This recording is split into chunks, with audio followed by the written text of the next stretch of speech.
Graham. Thank you, Mr. Speaker. In light of the rushed budget legislation recently that targeted Kyoto foresters for arbitrage, we all need now to focus on the fraud that has become New Zealand's ETS. A case of fraud through sticking to the course, to quote Mr. Grosser a moment ago. There are, as we all know, except this government, structural flaws in the ETS. One is the scope for arbitrage. This has not been remedied, simply distorted. It selectively halted the ability of foresters to leave the ETS one day and rejoin the next, making a windfall profit. That has now been fixed, but emitting industries remain free to gain the scheme through arbitrage involving NZUs. Through government disregard and incompetence, the ETS has become ineffective. The collapse in local carbon prices from New Zealand dollars 21 to 4 provides little disincentive for carbon emitting and no incentive for mitigation or storage. The collapse of our national carbon market is linked to the collapse of the international carbon price. Linkages between New Zealand's ETS and the global market are maintained by allowing overseas units into the scheme, such as CERs and ERUs.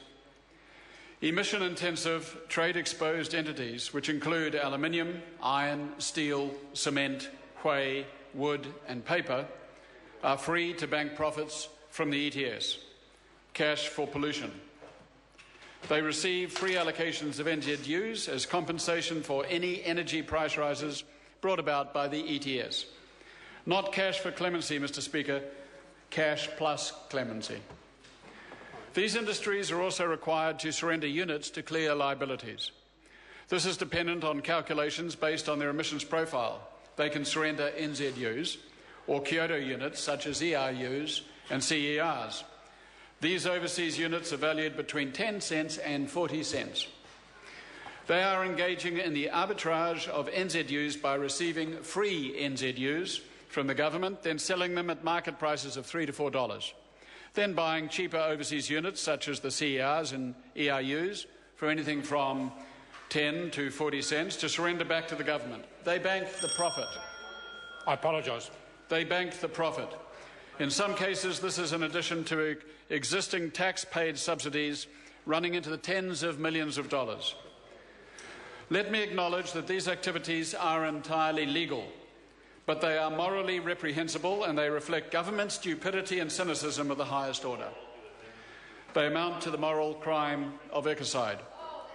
The government is aware of this activity while choosing to discriminate against forestry. This is ironic, given those who actually grow trees, which is good for the environment, are being targeted, while industry that continues to pollute profits from a scheme that was meant to curb their pollution. Sticking to the course, to quote Mr. Grosser. This activity demonstrates the unpredictable sham that New Zealand's climate change policy has become, and especially its ETS. The ETS currently does nothing to mitigate climate change, but instead places a cost on taxpayers while enriching certain industries. Sticking to the course. Let us now consider the fiscal risk to the Crown under the ETS. Note that since action was taken to close arbitrage opportunities from one sector, post-89 forestry, the price of NZUs has risen about 60%, from $3.10 on budget day to $5 today.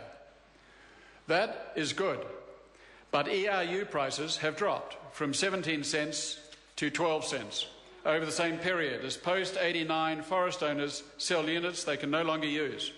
Who do they sell them to? To sectors that can still take advantage of arbitrage. This includes energy-intensive, trade-exposed industrial emitters that are gifted free NZUs each year under the ETS pastime of carbon polluting. As a result, the potential arbitrage on allocated NZUs, still permitted, has widened from $2.93 a unit to $4.88. So the regulation introduced on budget day has increased potential profit for industry by almost $2 million for every $1 million NZUs allocated. In other words, in total, $70 million on the 35 million units allocated in the past year. This increase alone dwarfs the fiscal risk to the Crown that had to be so urgently dealt with in the last amendment to the post-89 deregistration. Of course, the answer was to have prohibited all arbitrage opportunities in the one bill. That really would have been sticking to the course. What have we done to deserve this government? Louise Upston. Mr. Speaker. Mr. Speaker, it's very clear that this